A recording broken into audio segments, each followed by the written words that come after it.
Ya, perkenalkan kami dari kampus Universitas Tikubang Semarang dari kelompok 11 program studi akuntansi kelas karyawan. Kami dari kelompok 11 untuk mata kuliah pengauditan 2 tahun ajaran 2023 dengan kami Valentina Adventa Kesa Widastama NIM 22055260005.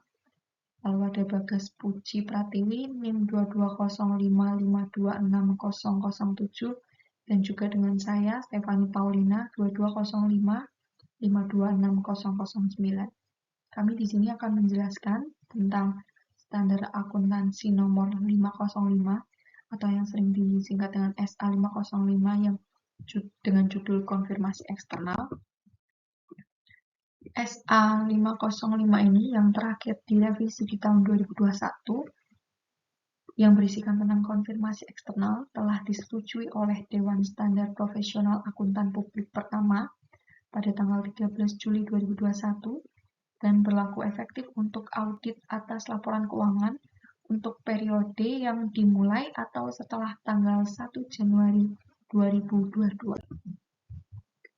Standar audit sendiri atau yang sering disebut dengan SA ini mengatur tentang penggunaan prosedur konfirmasi eksternal oleh auditor untuk memperoleh bukti audit berdasarkan SA 330 yang terakhir diubah di tahun 2021 dan SA 500 yang terakhir juga direvisi di tahun 2021. Hal ini tidak ditunjukkan untuk meminta keterangan tentang litigasi dan klaim yang dibahas dalam SA 501 yang terakhir juga diubah dalam revisi 2021.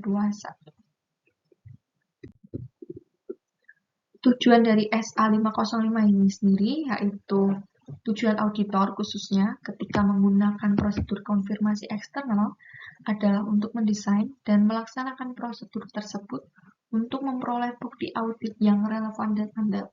Ini sudah cukup jelas, yaitu saat auditor ingin mengaudit atau membuktikan suatu kebenaran, pastinya mereka butuh konfirmasi dari pihak luar atau pihak ketiga yang bukan dari internal perusahaan itu sendiri, sehingga dapat lebih akurat dan juga lebih percaya pada bukti yang ada dalam sebuah organisasi tersebut. Definisi sendiri dari konfirmasi eksternal yaitu bukti audit yang diperoleh sebagai suatu respon tertulis langsung kepada auditor dari pihak ketiga atau pihak yang dikonfirmasi, dan hal ini juga dari banyak hal, dari lawan transaksi, dari vendor yang bertransaksi dengan sebuah perusahaan, dan banyak hal, baik dalam bentuk kertas atau secara elektronik atau media lainnya. Pada auditor yang menunjukkan apakah pihak yang dikonfirmasi tersebut setuju atau tidak setuju dengan informasi yang terdapat dalam permintaan konfirmasi atau penyediaan informasi yang diminta. Kalau konfirmasi positif ini biasanya mereka lebih setuju dengan apa yang diberikan oleh seorang auditor, seperti itu. Lalu selain ada permintaan konfirmasi positif, juga pastinya ada permintaan konfirmasi negatif, yaitu merupakan suatu permintaan konfirmasi kepada pihak ketiga untuk merespon secara langsung kepada auditor hanya jika pihak yang dikonfirmasi tidak setuju dengan informasi yang terdapat dalam permintaan konfirmasi. Hal ini jelas jika tadi permintaan konfirmasi positif menunjukkan bahwa pihak ketiga setuju dengan adanya bukti yang diserahkan oleh auditor. Ini kebalikannya, yaitu konfirmasi negatif tidak setuju dengan adanya informasi yang diberikan oleh auditor. Begitu.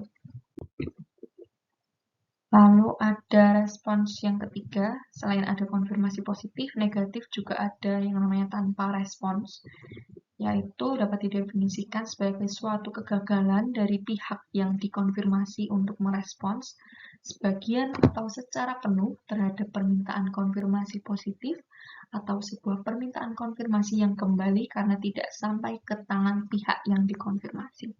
Hal ini jelas bisa dapat kita berikan contoh saat kita misalnya diaudit oleh auditor, lalu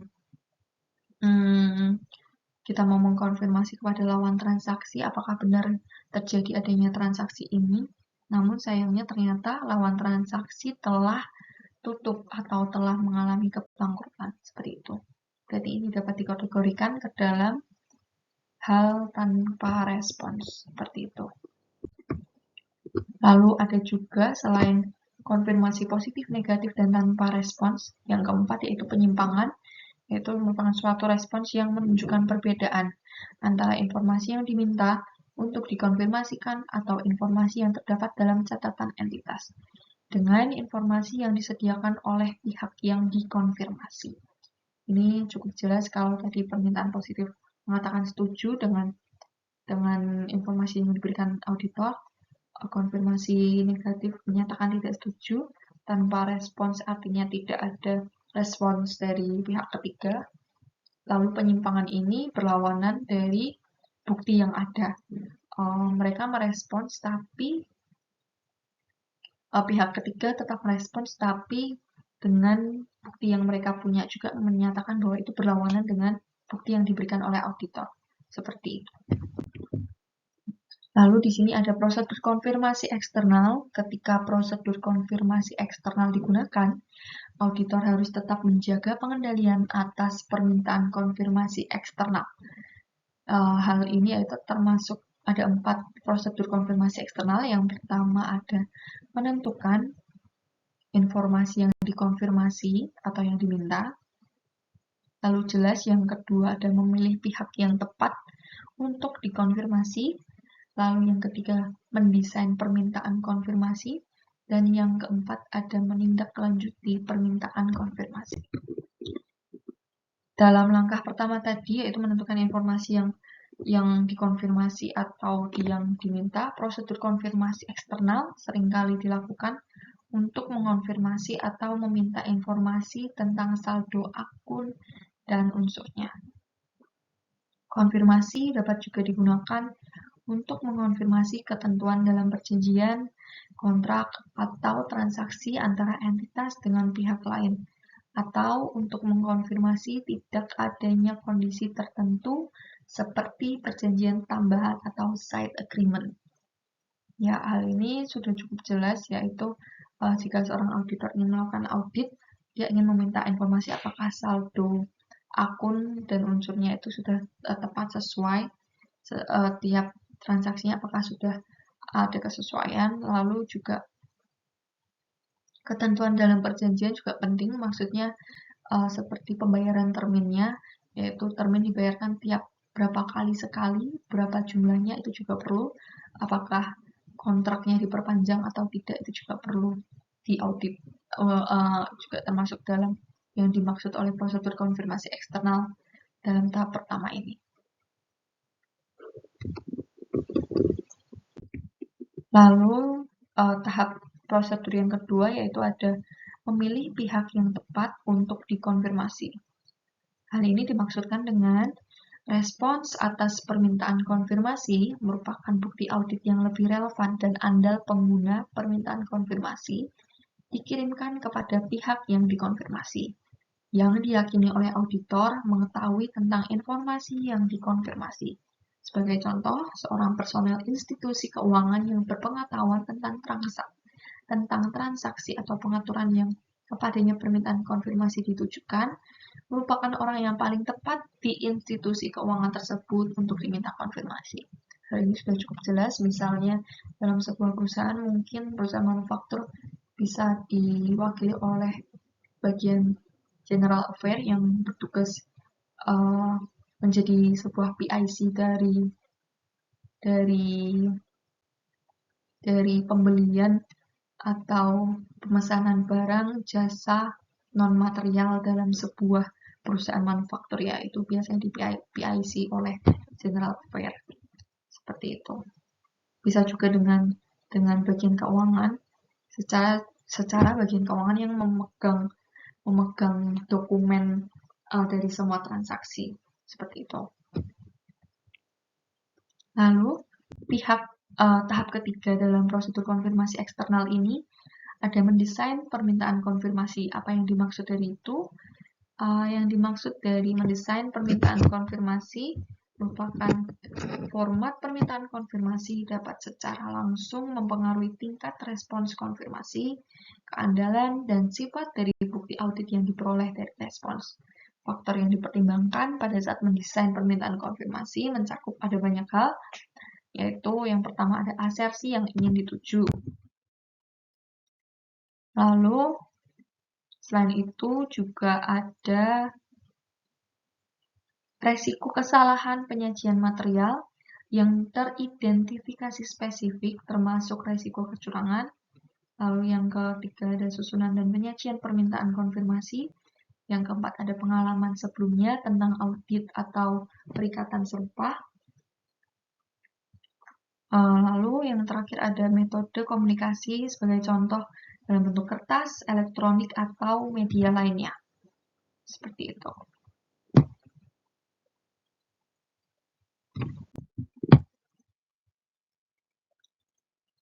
Lalu masih dilanjutkan dengan otorisasi manajemen atau dorongan kepada pihak yang dikonfirmasi untuk merespons kepada auditor.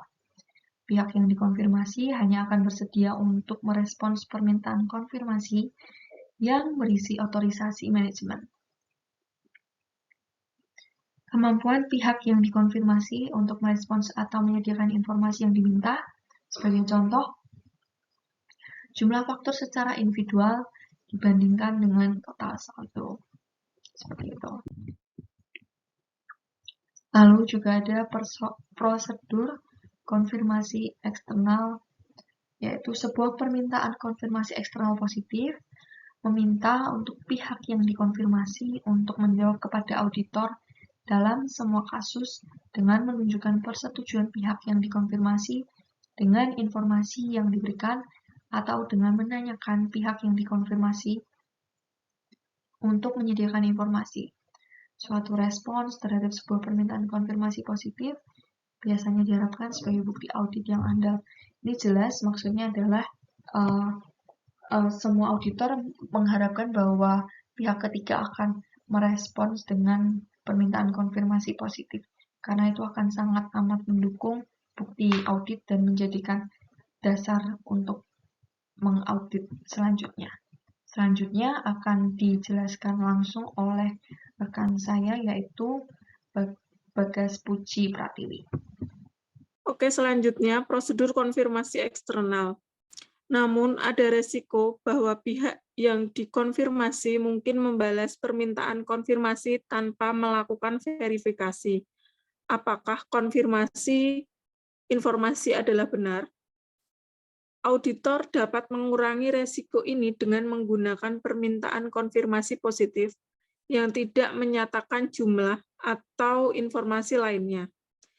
Dalam permintaan konfirmasi, dan menanyakan pihak yang dikonfirmasikan untuk mengisi jumlah atau melengkapi informasi lainnya.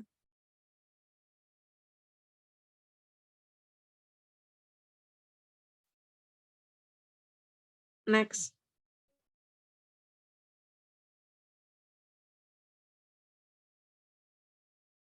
Di sisi lain, penggunaan metode permintaan konfirmasi kosong dapat mengakibatkan tingkat respon yang rendah karena adanya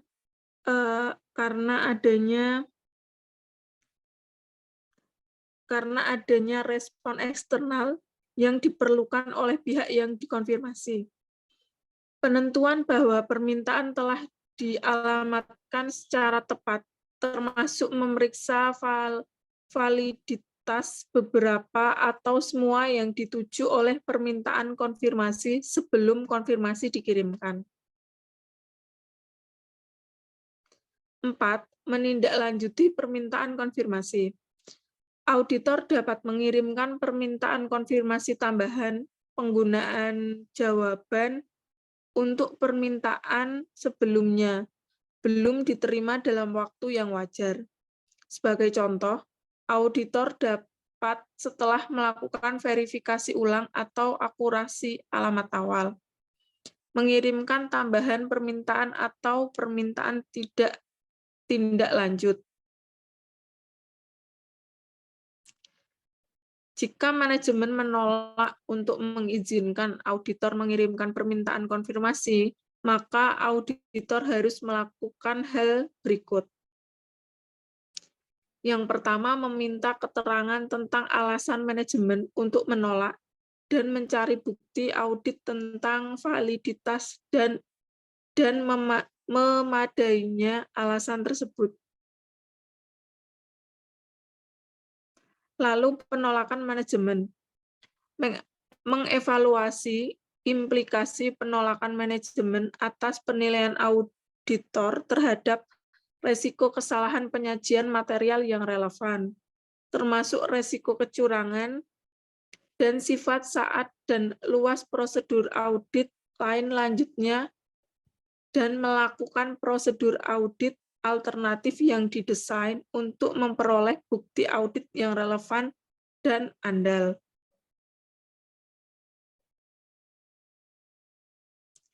Lalu ada kewajaran atas penolakan manajemen. Auditor diharuskan untuk menanyakan alasan penolakan tersebut.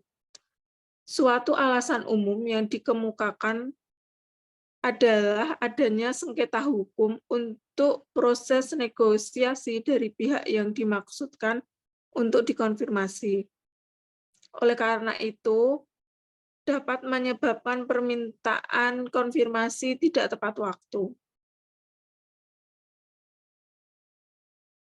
Lalu auditor harus mencari bukti audit atas validitas dan kewajaran alasan tersebut karena resiko penolakan manajemen tersebut mungkin mengidentifikasi bahwa manajemen sedang mencoba untuk menolak akses auditor ke bukti audit yang dapat mengungkapkan kecurangan atau kesalahan.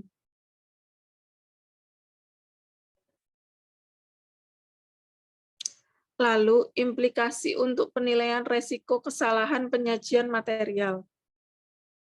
Auditor dapat menyimpulkan bahwa hal itu akan tepat untuk merevisi penilaian resiko kesalahan penyajian material pada tingkat asersi dan modifikasi prosedur audit yang telah direncanakan. Sebagai contoh, jika alasan manajemen meminta untuk tidak melakukan konfirmasi adalah tidak masuk akal, ini dapat mengidentifikasikan faktor resiko kecurangan yang menimbulkan evaluasi. Lalu, prosedur audit alternatif. Prosedur audit alternatif yang dilakukan dapat saja berupa prosedur untuk konfirmasi yang tidak dibalas. Prosedur tersebut mempertimbangkan hasil evaluasi auditor.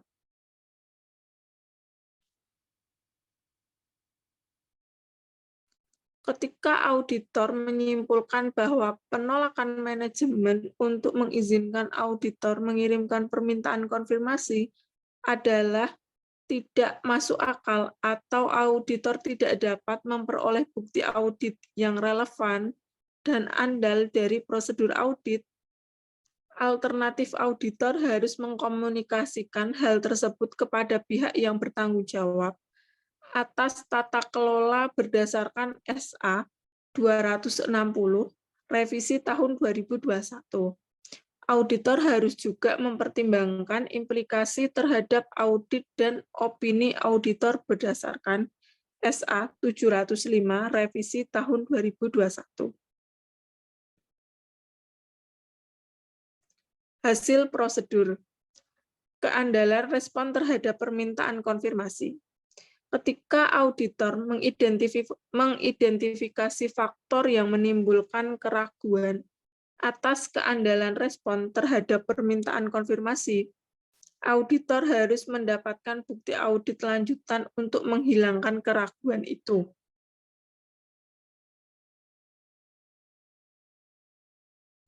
Lalu hasil prosedur, meskipun penggunaan bukti audit diperoleh dari berbagai sumber eksternal entitas, keadaan mungkin ada yang berdampak pada keandalannya. Semua respon konfirmasi membawa beberapa resiko dari intersepsi, perubahan, atau kecurangan. Resiko tersebut ada terlepas apakah balasan diperoleh dalam bentuk kertas, elektronik, atau media lainnya. Faktor yang mungkin menunjukkan keraguan atas keandalan respon mencakup: yang pertama, diterima oleh auditor secara tidak langsung; kedua, tidak berasal dari pihak yang aslinya dimaksudkan untuk dikonfirmasi. Lalu, respon yang diterima secara elektronik mengandung resiko keandalan karena pembuktian asal dan wewenang responden mungkin sulit untuk ditentukan, serta perubahannya mungkin sulit untuk dideteksi. Suatu proses konfirmasi elektronik dapat memasukkan berbagai teknik untuk validasi identitas. Pengirim informasi dalam format elektronik tersebut, sebagai contoh, melalui enskripsi, tanda tangan digital, tanda tangan elektronik, dan berbagai prosedur untuk verifikasi keaslian situs web.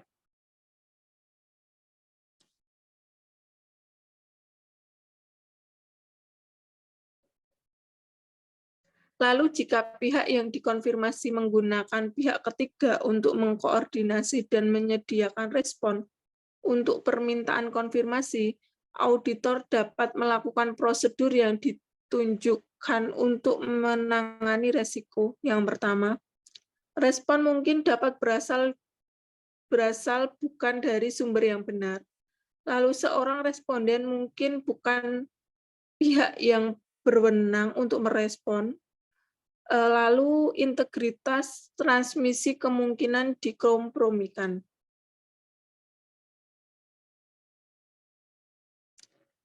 Lalu, suatu respon lisan terhadap suatu permintaan konfirmasi tidak memenuhi definisi sebagai konfirmasi eksternal karena bukan merupakan respon tertulis secara langsung kepada auditor.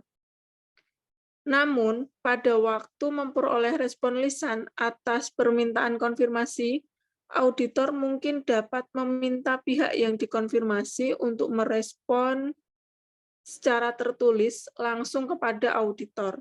Jika respon tersebut tidak diterima, auditor mencari bukti audit lainnya untuk mendukung informasi dalam respon lisan tersebut.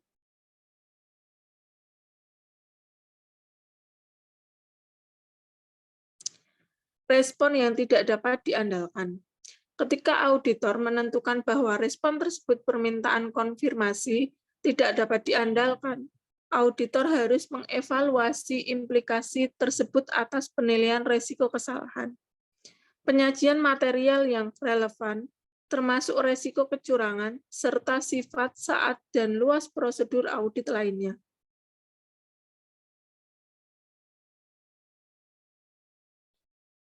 Selanjutnya, tanpa respon.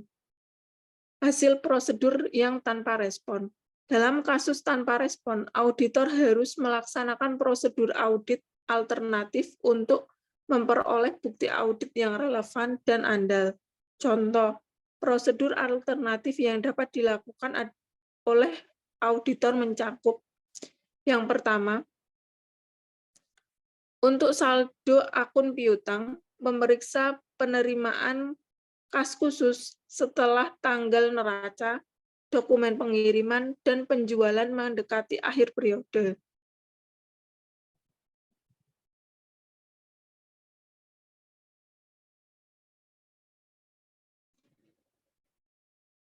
Baik, selanjutnya akan dilanjutkan oleh teman saya.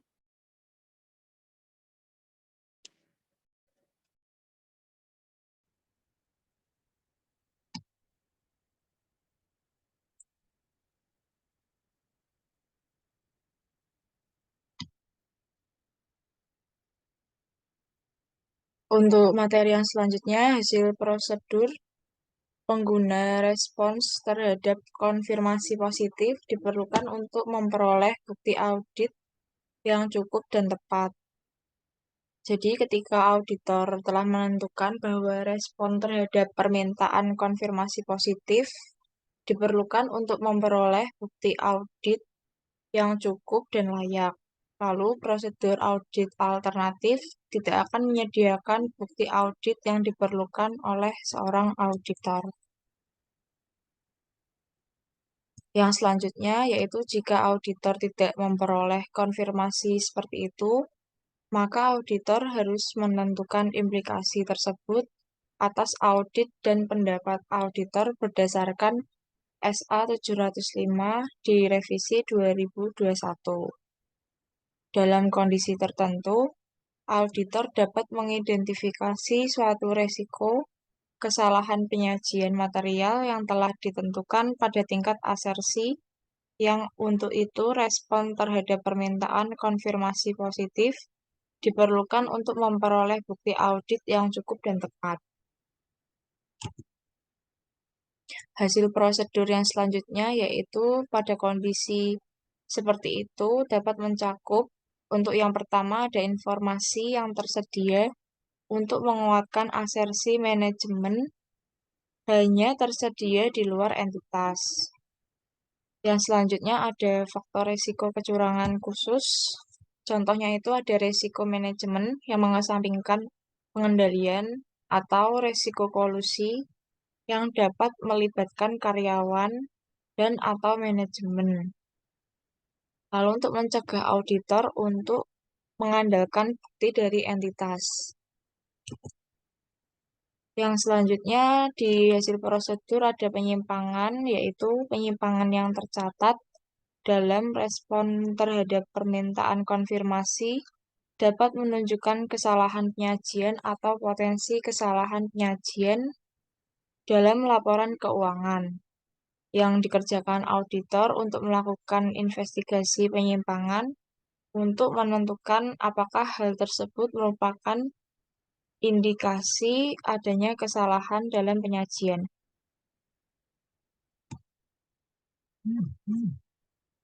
Penyimpangan mungkin menyediakan suatu panduan terhadap kualitas respon dari pihak yang dikonfirmasi atau untuk akun yang serupa.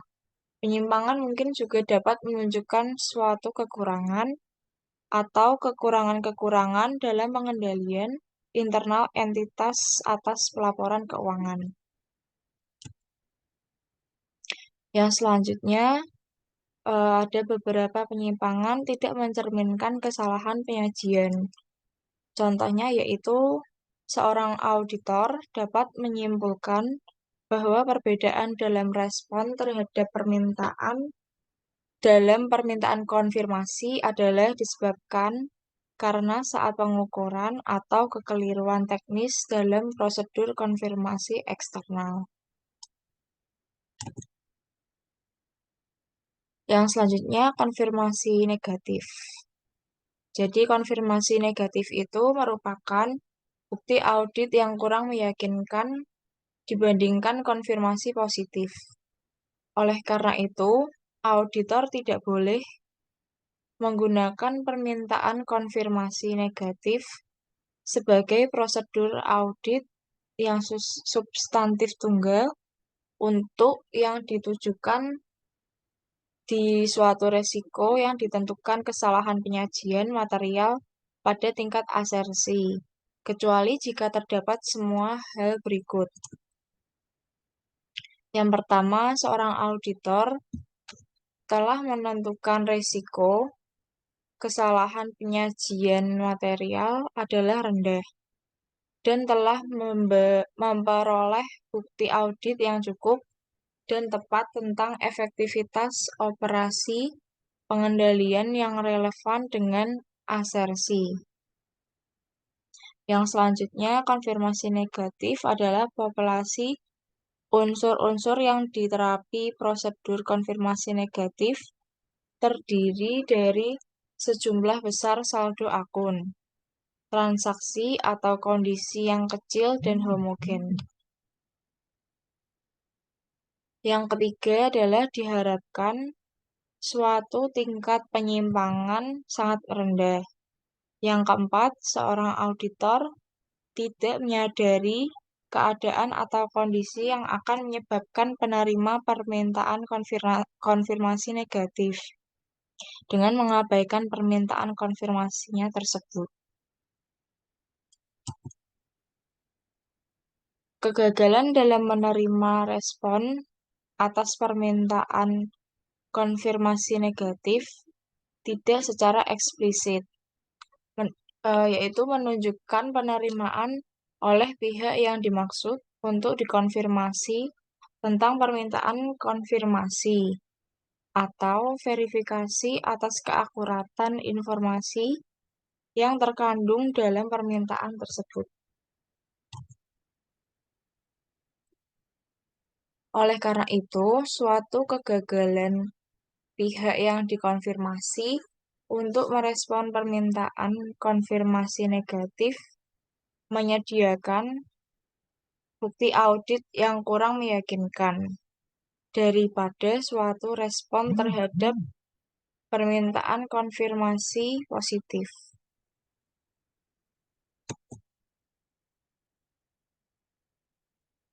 Yang selanjutnya ada pengevaluasian atas bukti yang diperoleh, yaitu seorang auditor harus melakukan kegiatan evaluasi apakah hasil kegiatan prosedur konfirmasi eksternal merupakan bukti audit yang relevan dan andal, atau apakah bukti audit lanjutan tersebut diperlukan untuk kegiatan pengevaluasian atas bukti yang sudah diperoleh. Yang selanjutnya, pada waktu mengevaluasi hasil permintaan konfirmasi eksternal secara individual, seorang auditor dapat menggolongkan hasil sebagai berikut.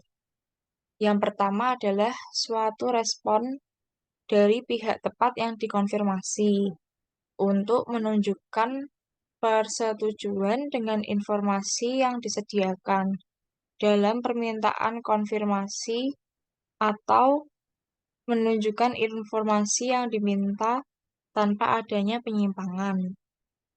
Lalu yang kedua, suatu respon yang dianggap tidak dapat diandalkan. Yang ketiga, pada pengevaluasian tersebut adalah suatu permintaan konfirmasi yang tidak direspon. Yang keempat, suatu respon yang menunjukkan suatu penyimpangan. Lalu yang selanjutnya adalah kegiatan pengevaluasian oleh auditor ketika memperhitungkan prosedur audit lain yang mungkin dilakukan oleh auditor. Dapat membantu seorang auditor dalam menyimpulkan apakah suatu bukti tersebut cukup dan tepat yang telah diperoleh, atau apakah bukti audit diperlukan seperti yang dituntut oleh SA 330.